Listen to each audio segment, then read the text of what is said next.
When I was 10, I was the recipient of a cruel betrayal. I was a girl who was shy and didn't trust many others. I remember a new boy showed up that year.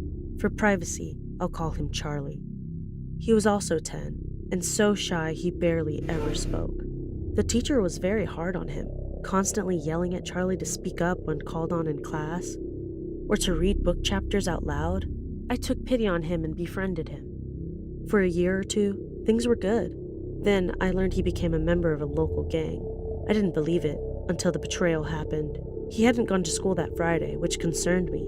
I was walking home from school with my mom and my younger brother.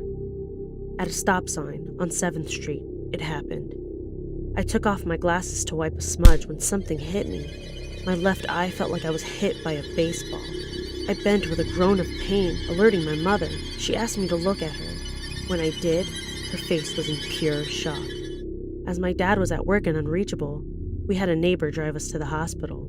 There, I learned I'd been hit with a BB, striking the side of my eye. The doctor told us had I been looking forward, it would have blinded me. For 2 months at least, I had to endure endless treatments and had to wear an eye patch. I also endured the cruel comments from students making pirate jokes.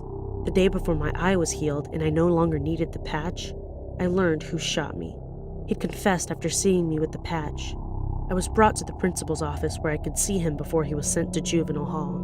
When I saw him, I felt like exploding. Sitting on a chair, handcuffed, was Charlie. He was staring at his feet, face ashamed. In a choked voice, I managed, "Charlie, why? I was your friend. You hurt me bad, you know?" He could only shrug. I asked him to look at me. When he did, I lifted my eye patch. I knew it wasn't a pretty sight.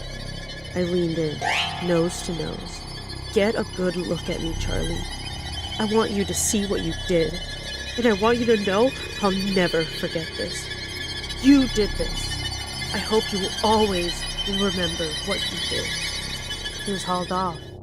Never apologized. I recovered completely with only a tiny defect in my left eye's vision. I didn't see Charlie again until almost 18 years later. My brother and I were visiting our old town of Downey after moving almost 10 years earlier. We visited a nearby mall that was a favorite of ours as kids. In the food court, I waited while my brother used the bathroom. Glancing at a Hawaiian barbecue shop, I paused. A young man with his back to me looked strangely familiar.